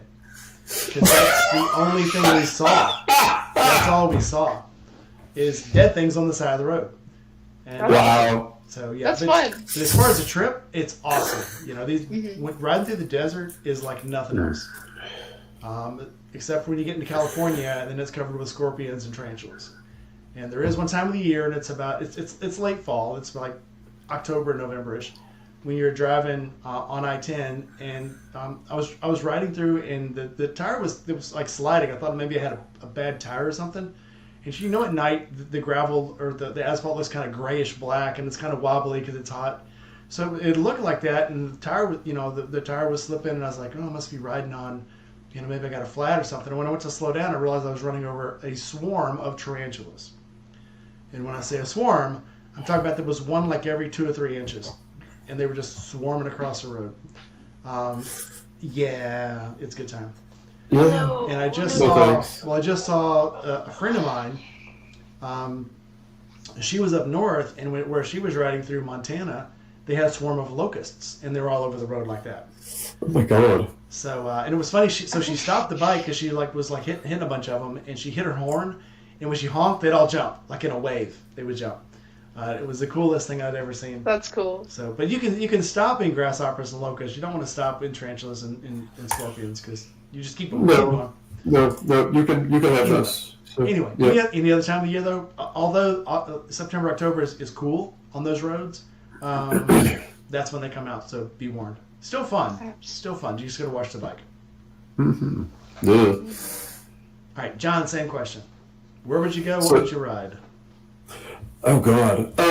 It's funny. I've actually had this trip in my mind for years, which is I want to start in Canada, in Quebec City, one of my favorite cities in North America, and I want to actually, and I mean, I've even got down to I want to spend at least one night at the Chateau Frontenac in Quebec, and then I want to ride to Ushuaia. So the end of the world, basically, down in the southernmost tip of South America, and I've thought about this a bunch, and I think I'm thinking FJR 1300, right? Solid. Big old FJs, big sport tour. I thought about an ADV. Because again, South America. So if I had to do an ADV, I probably wouldn't do anything crazy. Maybe like an SV 1050 or the what is it? The V-Strom. No, the V-Strom, not the 650, but the big one, the 1050, right? The V-Strom 1050. Because I don't need all the stuff. I need. I'm not sure. They just updated the last year. They went to a 1050 last year to be able to meet Euro 5 spec. So. Yeah. My wife, Dad Pantel says, we like talk about the locusts and stuff. Again, when I lived in Arkansas, so I used to work a late shift at a food processing plant. And going home at night, it was 1, 2 o'clock in the morning. So I'm riding on this blacked out road in a rice field, because that's where the roads are in Arkansas, rice fields and soybean fields. And something hit me in the leg, and I had just enough dash light to reach down and see something bloody on my leg, and I rubbed it. When I looked down, it was a bunch of blood. I was like, "Holy shit, I've been shot!" So they shot me. Fuck. And so then I'm like feeling around trying to see if I've got an injury, and then I feel something long and weird like a stick. I pick it up. It's a frog leg. A river frog had jumped up, hit my leg. Now, when I say river frog, this is Arkansas. The leg was probably, let's get the camera. The leg was about that long, and probably about as thick as my thumb. Oh my god! And I hit it, and it exploded on my leg. It put a bruise about the size of a softball on my leg. Oh, but I was sure I got shot, and the blood and guts all over my leg. It was awesome. Fun. Anyway, good times. Good times. Yeah, riding has been the most memorable things in my life. I mean, it's kids, yeah, whatever. But riding, yeah, whatever. Yeah, just kids, yeah, whatever. Yeah, fair enough. Riding with my kid has been the most memorable thing in my life. Honestly, like Yeah. No, seriously. Like, getting you into this, like, when you were, I mean, no, I don't know that I had a lot of choice, because you started asking for a bike when you were 3. So, I mean, you grew up with it. But, like, watching you grow up in it and doing it with you has just been, like, that's one of the best things I've ever done. So. She's blushing. It's hard to tell 'cause she has hair in her face, but yeah. Yeah. She's used to it, so. Dan Payne style says she's talking about when she hit a yellow bug again in Arkansas. She's riding behind me, so I had a Shadow Saber 1100. Okay. Yep. And she starts tapping on my shoulder, and I'm like turned around, and she's like pointing at her face like this. I turn around, and this thing had hit her here and just like smeared all over her face. Something gigantic, like a fresh green locust. I don't know what she did, but it was blobby. So she stopped and she's like wrenching under her helmet. So I take her helmet, I'm rubbing it into the grass, trying to get it off. Still don't know what it was. It was a huge bug. Oh, God. She says it was a locust, but it was huge. Whatever it was, it was, It was gooey. Gross. It was gooey, whatever it was. Gooey. They all passed things. Thank God for windshields. I'm glad I ate before this podcast. So. People beat up windshields a lot. Oh, man, you're not in the wind. You're not free. Dude, windshields are freaking awesome, especially if you ride in the rain. Yeah. Oh. Or bugs. Yeah. No. I mean, I've been a sport rider most of my life, so, like, windscreens are the thing, right? Yep. So. All right. Have you inspired anyone to ride or wrench on their own bikes? I'll ask Andy first because I know what John's going to say. No. Nobody. No, I'll just answer no. I've never inspired anybody to do this at all. No. So, Andy first because we know the answer to John's going to say. Very recently, my dad's roommate, I think I inspired to get out and race, and to ride more. I mean, she started riding because we had a bike available, but like, she seems to be inspired by me, which is a weird feeling. And she'll come to me occasionally to like talk through some of the fears that she has and like some of the stuff that and so like she and I connect over that, and I think I inspired her to do that, which is very cool. Yeah, I think that's the only person I really inspired to do that, because I'm still pretty new to this whole thing. I try to every new rider that I see, I try to encourage, and hopefully inspire them to, do their own stuff. And, I like when like new riders see me working on my bike, cause they're like, well, damn, if the girl can do it, I kind of have to, right? So like, I try to be as much of an inspiration as I can be. Because I want everybody to love the sport as much as I do, and I want to share it as much as possible with everybody who wants to try it. Excellent question. I don't mind. So I've reached that age where I see women do stuff and it doesn't affect me anymore. And it's like, oh, cool. Because I know there's people who have more talent than me, have more skill than me. And if you guys ever are on a podcast or on this Friday nights, Gma Rides. This lady is in her late 60s. It is a plethora of knowledge. She's been riding literally 45 years. And has been everywhere, everything, done everything. Girl's got some stories. And I think there's a part in your life that when you're young, I think you try to exude your manhood or your womanhood or my woman power, man power, whatever. And then you get older and you're like, everybody knows something. And you can learn from everybody you meet, no matter how many. They may have had 4 or 5 memorable moments in their life, but you may be able to learn from one of them. So don't ever think you can't teach somebody something or motivate someone. And it comes at the weirdest times. I will say, we were at Mid Ohio last weekend, and I was passing everything. So like, yeah, she really was. Yeah. There was somebody could learn there if they would listen. But if my bike hadn't died either, but we live and we learn, I guess. You live and learn. You have your moments. Sometimes you're windshield, and sometimes you're the bug or the frog. Yep. All right. Do Same we question. even need to ask?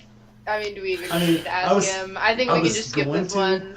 It's all about me Let's anyways. hear it. Let's hear it. I don't know. Come on. Yeah. I think I have inspired my child to ride. or to race, maybe to race. I don't know. I like to be encouraged. Part of the reason my roommate actually ended up being able, she got her license prior to getting here, but being able to ride was because I just let her use one of our bikes. And then Annie really has been, I think, an inspiration to her. I was the one that let her go out on the 300. So. I know you did. I don't even want to talk about that. I try to be a good ambassador to the sport because, kind of like Annie, I love this. I've been doing it my whole life. It's really is particularly the racing piece of it is my passion. I want as many people to experience it as they can. We've loaned, I've loaned the Benelli. I think everybody's ridden the Benelli at this point. And a few people have raced it. Anytime I can help somebody learn something, particularly mechanically, I'm a pretty decent wrench. I will teach them how to do their own thing because I think it's valuable. So. Awesome. We come with a mouthful. Okay. All good. Let me know. I'll just keep vamping. I can talk about bikes all day or all night. We've got a few more questions. You guys need to come on Friday night if you're not doing anything, because that's where we just kind of really it's open season. We start with a topic, and then we kind of go askew from there. Sometimes we get back on topic. Sounds like fun. Sometimes we get back on topic. Most of the time, it's whatever comes up because obviously whatever pops up is obviously what people are interested in. That's what we talk about. Sure. Paul Beersley says you should do maybe Tales of a $1 Bike. Do a story. Oh God, yes, I've got a few of those. I've been given a couple bikes that I don't even want to talk about. So. Yeah, my last bike was free and it's cost me about $2,000 so far. Yeah, that keeps me off of drugs. Whatever. Yeah. I have an FCR 600 that was very similar back in the day. So I ended up racing it, but still. All right, we're going to jump back to Annie. Are you ready? Always. Okay. If you could buy any bike right now, you had to own it for the rest of your life. You wouldn't have to drive it every day, but you have to own it for the rest of your life, and you had to pay for it with your own money. What would it be?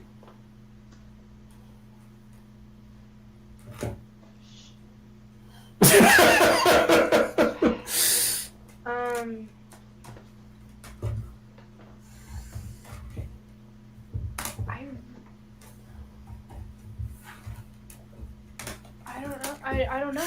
The thing is like. And you didn't live in DC.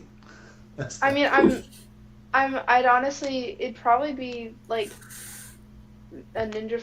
I love the Ninja 400s. I think they're awesome. And I'd always want to have something smaller around. I'm not enamored with going 180 miles an hour. I love the fun of carrying corner speed. So it's gonna be something like that. Maybe. I have an affinity for R6s because of my father. Because the first track bike that I ever sat on was an R6, and so and they're lovely motorcycles too. So that would probably just be a Ninja 400. Because Kawasaki's are forever.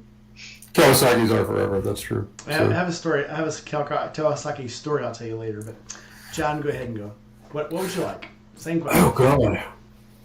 There's just the hard thing for me is I've had so many bikes and the minute I can't put myself on one motorcycle and go I'm going to have that for the rest of my natural life.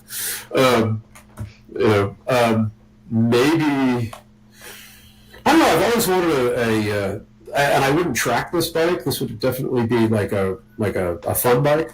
But I always wanted an Aprilia RSV4R, the factory edition. Of course. I did. I've always wanted one. It's just, it's a sick machine. It's a 1,000cc bike that has the form factor of a 250. They make no sense at all, particularly on the street. And I think they're gorgeous, and two, I've just always wanted to own one. I got to ride one once, but I've never, and it just made me go, yeah, I could do this. So, all right, fair answer. So I'll tell you my Kawasaki story. So 3 Kawasaki's have tried to kill me. One I wrecked, the other 2 just tried to kill me. Okay. I had a Kawasaki 754 that I owned all of 4 days. Okay. Because it had such a heavy, short clutch. It had so much power, and it was so short. The 750s were short and tall. Yep. And I accidentally lifted the clutch too fast. I was 18 years old. It went through a ditch, over a barbed wire fence, and landed in a cow field. I left where it was sitting, called my friend who said, man, I wish I would have bought that instead. I called him and said, if you wanted it sitting there, you can go get it. Come get it. Yep. I'll sell it to you right now. He went and got it, took it out of the field, replaced a mirror, literally stood it up after being in the field for 3 hours, stood it up, cranked it, drove it home. Nice. Paid before the next day. But I was like, well, the next one was a Ninja 1100. Yep. I got on the bike, and it felt so heavy when I was trying to stand it up. I was like, man, this thing feels so freaking heavy. Yeah. As soon as I tried to ride it, I was like, okay, normally you get a bike moving, it's lighter. Sure. That one was not. Okay. It felt just as heavy moving as it was until I got it up to about 40 or 50. But usually, even, I've got a 950-pound BMW that as soon as you're going 5 miles an hour, it feels like you're riding a dirt bike. This one was not that way. That's and funny. it felt like it always wanted to fall down. And end of story. So I swore I'd never get a Kawasaki, and then this one ended up on my doorstep, and now I'm working with it. So. The only bike I ever had that I thought was going to kill me was I had a Suzuki Gamma, the RG500, which is a 500cc 2-stroke, and the bike was insane.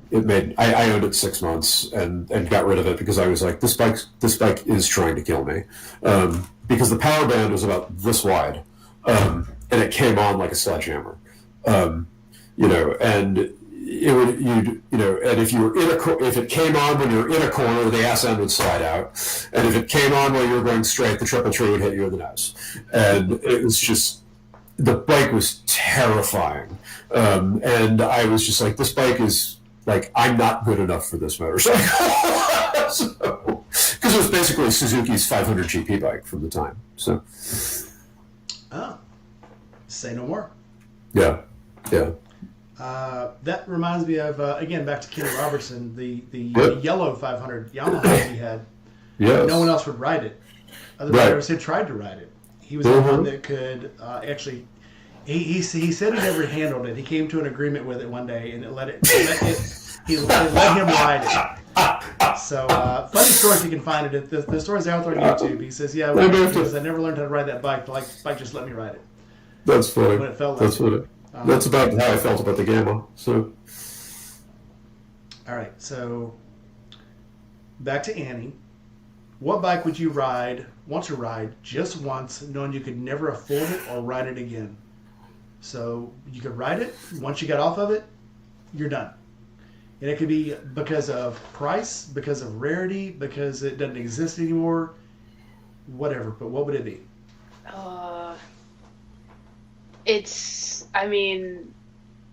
I'd probably die, but probably one of the GP bikes, like one of the Ducatis. That would probably be it. Not the 2025, but the 2024. The 2025 Ducati stuff. But I mean, talk about a motorcycle that you can never afford. You're never gonna get to ride again, and it's probably gonna kill you. But hey, I do real slow laps on a real fast bike, and it would make me so happy. So. Actually. Yeah, every time somebody talks about the Ducati, hey, he's on the Ducati, here comes the red Ducati, Maximilian the Ducati. Yeah. Amazing motorcycles. Yeah, and Valentino rode for Ducati too. Valentino rode for us, I think, rode for everybody, except for Kawasaki. You're for Honda, rode for Yamaha. He rode for Honda, Yamaha, Ducati, and then back to Yamaha. So, yep. And made them all look good. Yep, except for the Ducati. What a guy. Ducati, the Duck didn't agree with him. No. So. All right, same question. John? Easy one. It's the Britain V1000. There are 10 of them in the world. They were made by a guy named an Australian named John Britton, who was crazy ahead of his time. There is one in the Barber Museum. It looks like something out of the 90s or 2000s. I mean, it's pink and blue and graphic but like you look at the exhaust pipe and it looks like somebody's coiled a snake because it's very, very highly tuned. It's just one of those things. Like I've always been fascinated by that motorcycle, and just the opportunity to ride, and I'd have to ride it on a track. It has to be on a track. I don't want it on the street. I want to do a few hot laps on it. And then you can have it back and go wash it off because it's one of 10 bikes. So. Yeah. Oh, I get it. Yeah, that's a blast from the past. I think that bike, I want to say, had a magazine in the 90s, like the mid 90s. I had a magazine, probably Motorcyclist. Yep. Yep. And it was in the magazine. I was like, oh my god, that thing looks so weird. That they're was wild about the same time that Gurney's Gator came out. Yes. And yes. that was supposed to be the next hot thing, and it disappeared. Yes. I had a buddy who had a Gator, and he took it and tracked it. And he said it was the weirdest goddamn thing he ever tried to ride fast ever. But it didn't quite take. Just one time. Just one time. I just want to see. Yeah. It probably wouldn't turn out well. Just one time. Yeah, exactly. All right. Where are we at? Back to Annie. What is your toxic trait? Other than picking on your dad, what is your toxic trait? That's not toxic. That's our love language, right? Yeah.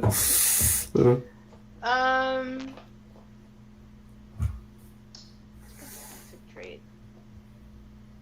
I'm judgy. I'm very judgy. And I'm not very quiet about being judgy sometimes.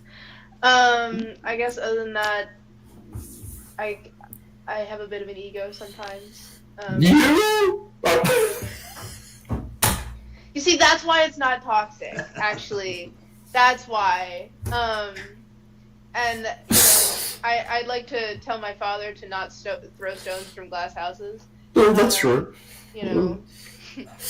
Because I wonder where I got it from. Yeah, no.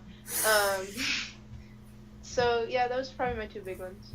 All right, John, to you. Toxic trait.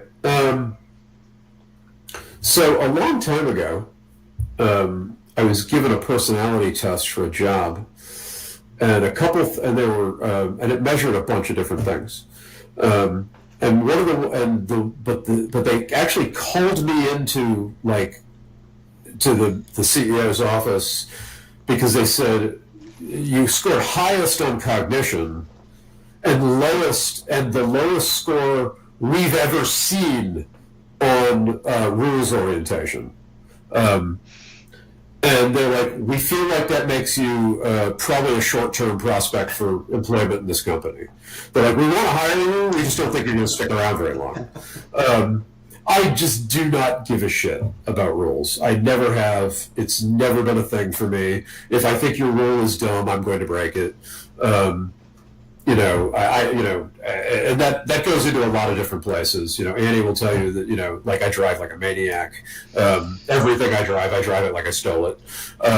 It is, there is nothing more terrifying than I truly, yeah. Than me in a car, apparently. Well, the Mustang is one thing.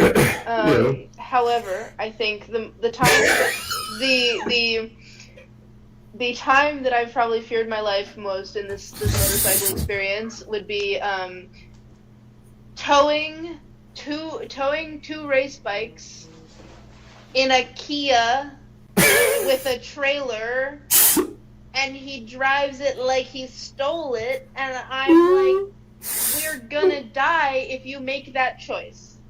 But we made it every single time. We have had to have discussions about his driving because literally the fear that I had and the anxiety that I had getting in the car with him was not sustainable for racing. Yeah, it was not bad. It was not great. Long-term sustainable. No, but so my lack of rules orientation, that falls into many parts of my life. So. Fair enough. I knew we'd come back around to that. She had something to say. Oh yeah, I do. It was coming. Yeah. All right, back to Annie. What is your favorite motorcycle from a movie or TV series? Oh, Akira. It's an anime. I was gonna say that about the gurney because I was like, that's. But yeah, go ahead. Sorry. Yeah. The bike that they have in Akira, especially like the Akira slide, like such an iconic thing. Yeah. That's probably my favorite. He's gonna have some old ass movie to say, because we all know it's gonna happen. Yeah, you. I mean, for me, it'd have to be Burt Monroe's Streamliner from World's Fastest Indian.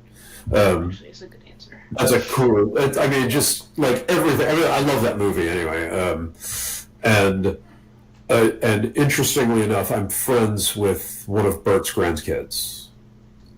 Who's also a motorcyclist, and is just about as crazy as Burt was. So yeah, that would have to be it. So. Okay. Sweet. All right, we're drawing up on the last one. Oh, I think I skipped one.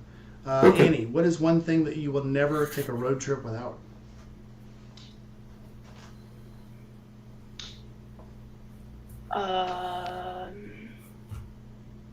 That is a great question. I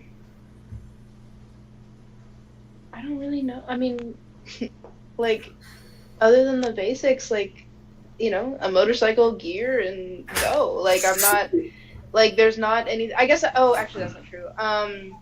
A notebook.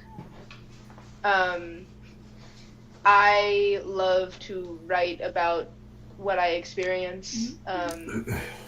I always carry a notebook with me, like, because if I feel like I want to write something out, I want to, like, if I'm like, if something happens and I feel like I want to write about it, then, like, that is probably my big thing that I never go on a road trip without a notebook. Okay. Any pre-race rituals? Oh, I talk to the bike in the morning. I have kind of a moment with her before I get on, where I just kind of sit and, I talk to her about what we're getting ready to do, and I say, like, because she and I are a team, and so I talk to her like she's my partner, and, other than that, I eat, throw on my leathers, and have a good time. I don't listen to music. I like pretty much at all. I don't really do anything that, like, it's weird. So, like, I don't do anything that, like, feels like I'm trying to focus, if that makes sense. Like, I don't do anything extra to kind of, like that feels like more than, like, what I actually need, I just talk to her and then I get on and go. All right, which poses another question. What's your bike's name? You apparently are calling it a her, so what's its name? Desiree. Desiree. Oh, I like it. Mm-hmm. Yeah, the new bike is Esmeralda. So. Okay. And then the Benelli is Nelly, of course, right? Mm-hmm. So. I like it. John, same question. What will you never go on a road trip without? Camera. And it's not my phone. It's a camera. Like, it's a decent camera. Because I just, roadside photography kind of thing. And I can, I've done a little, I'm a hack photographer, right? On a good day. So yeah, like a real camera that's not attached to my phone. So. Okay. And before she got a hold of it, what was the bike's name? Still Desiree. So she took Desiree wholly and named and everything. You can't change their names, so. Well, plus I like having named a dog. Esmeralda. So That's true. Yeah, she named my bike, so yeah, it worked out. We traded. we traded off. I change my bike's names every time I paint them. And they usually have a vote. They have a vote on the names. Oh yeah. So now I'm. Nice. So Final question, and then you can have questions from me. Who would you like to ride with from the past or present? Could be someone who's still alive, someone who has passed, any time in history. Who would it be? I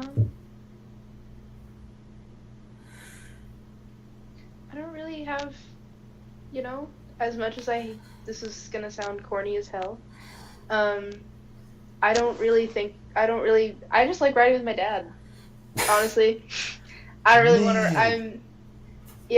I mean, obviously, there are so many famous riders that I'd love to have a lap with, and learn from. Anybody who's better than me, I want to learn. I want to go out for a lap with, and learn from and get to learn from. But at the end of the day, I just kind of like riding with my dad, and that's enough for me. John, I'm jealous. I don't even want to answer the question, no. So Okay. because I think I've said before too that it's I really enjoy having Annie on the track with me. That's one of the best things I've ever done. But I'd love to do a few laps. I'd love to go for a ride, do a few laps with Mick Doohan. I'm a fan. I always was. He was one of my favorite GP riders, and just and the post comeback stories. That even today, you see interviews with him today, and he just looks like a lot of fun. He seems like a good dude. So would love to get some track time with it. So. That would be awesome. All right. Would you guys have any questions for me? Okay. I got nothing, man. Yeah. Oh, that's a I'm show all for questioned tonight. out. Marathon. No. So this has been great, though. I really enjoyed it. Awesome. So, Okay, glad you guys had fun. All right, everybody. Any more questions in the chat? Throw them up now because we're about to play the goodbye music and get it on out of here. So, answers to that question. So for the bike you want to ride once, Paul said the Flying Milliard. Oh wow, that's going back a minute. So. And then he also said one thing you don't leave without: credit card or a camera. So Diana said something full face helmets. Yes. So Always full face. Yes. Yes. Always full face. Well, we're racers. Crashes.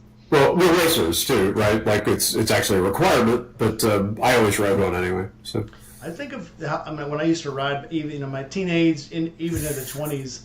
The way I rode then that I thought was cool, and that's why when people say, "Oh, it's not cool," oh man, I want the wind in my hair and I'm not wearing a helmet. Once you realize that you can die, maybe this is from getting older. Once you realize that you have a limited time you can spend on this earth, you're like, I'll wear some gear. Granted, I'm at GAT, but to a point. And when I say to a point, it's because when you go to Florida, I always ride with the jacket on, but when you go to Florida, I'll take it out for a flannel. Because there's a point that it's so freaking hot that if you're fully geared up and not moving, you're going to die. Yeah. So. I'll tell you, but nothing will make you a full face helmet believer faster than sliding across a racetrack at 100 miles an hour on your face.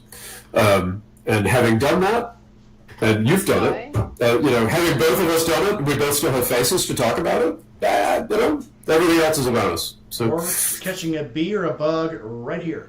Oh yeah. Yep. Oh yeah. And the helmet stops it, and you're like, I saw a video the other day. I think the guy was in Britain, and he caught a bolt in his helmet. Yes, I saw that. It was stuck in the windshield. And he pulls over, and he shows the closer camera, and you can't see. There's just this blur here. And then when he stops and tries to take it off, and it won't go up, and it won't go down. He can't get the bolt. Even when he turns, it's sticking out this far from the helmet. Oh yeah, it's wild. That was there's no way that could have been touching at least his eyelash. Yeah, it was wild. Lesson learned. So yes, absolutely, big time. So. All right, so we are going to go ahead and play the going out music. Let's go with number 6, my trustworthy one. All right, I'm all about number 6. Number 6 is my favorite goodbye tune. All right, everybody. So go ahead and tell us one more time where your podcast is, where we can find it. Okay, you can find us at Itty Bitty Racing on pretty much every single social media platform to ever exist. Our podcast is the Itty Bitty Racing Podcast, which is on Spotify and YouTube. You can find me personally. I've officially committed to being an influencer. My account is now public as of like yesterday. At Annie.Clark03. So come follow me there and, watch for a whole bunch of racing content. Cheer me on as I apply for BTR again this year. Yeah. You have a connection now. Call her up. Oh, and ittybitty.racing.com. If you want to find it, if you want to check out our merch, if you want to find out where we're going to be, look at our current sponsors. Sponsor us if you want to. We take individual sponsorships or business sponsorships. We, any money is money well spent because we get to go racing with it. Gas is gas. Yep. Yep. So, come check us out, see more, hear it. If you enjoyed hearing us talk about racing, by God, we do it a lot, and we do it on camera even more. Awesome. So, come check us out. We do a lot. All right, guys. John, she didn't leave you anything to say. So Yeah, throw I'm your good. links in the comments below where people can find them. And Yep. we're going to go ahead and close out. So firing off number 6. Let's go. All right. So like, comment, subscribe, hit that bell, and down below you'll see a bunch of links for t-shirts, mugs, hats, whatever that keeps the channel alive, buys all this crazy gear, these cool lights and stuff. So stop off, buy some stuff, and go to my Patreon. It's free. Go to my